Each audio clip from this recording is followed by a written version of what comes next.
Southern Colonies and Slavery in Georgia by Hallie Sasha, Western Press. The Southern Colonies include Virginia, Maryland, North Carolina, South Carolina, and Georgia.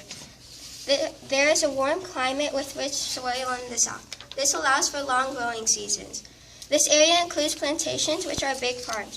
The first plantations were found near rivers for trading. This allows farmers to grow many crops. These crops included rice, indigo, tobacco, and cotton. Since colonists live in different areas, different crops were grown. In Virginia and Maryland, colonists lived inland and grew tobacco. In South Carolina and Georgia, colonists lived near the coast with hot weather and frequent rainfall.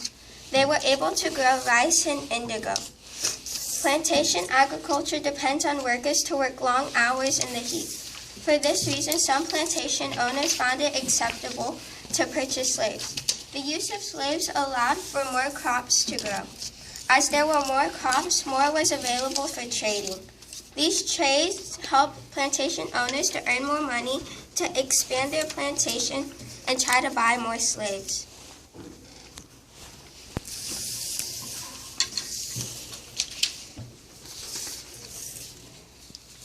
There are few towns and cities in the southern colonies because the economy was so tied to agriculture. The only major city in the southern colonies was Charleston. Persecuted Catholics from England fled to Maryland. Besides the Church of England, and besides Catholics, the other religion was Church of England. There were not many schools and there were no educational requirements in southern colonies. Most of the children in these colonies received little or no education at all. People in the southern colonies were either English, African, or Scots-Irish heritage.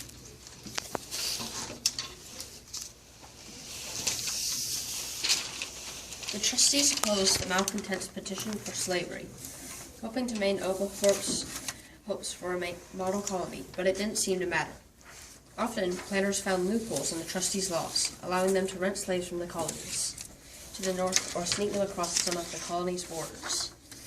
An alternative to slaves offered by the trustees was indentured servants, whites who worked for payment.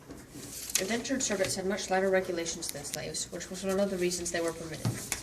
Eventually, though, the trustees gave in and allowed slavery in a document issued on 1st January 1751.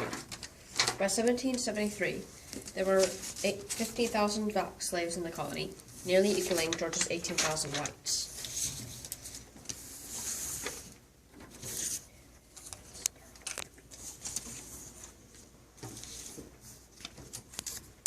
The people of Georgia were too much for the trustees. They were complaining and saying, the other colonies have slaves, and rice can be only farmed by blacks. These colonists were known as malcontents.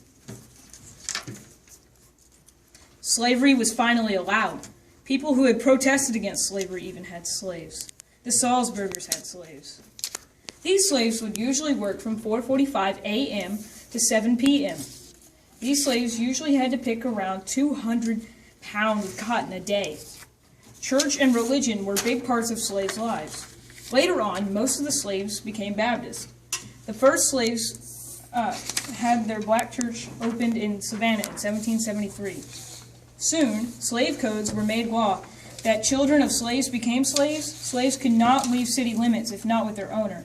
If slaves hit a white person, they would be punished. Slaves could not work on Sundays, and slaves were not to learn how to read or write. The end.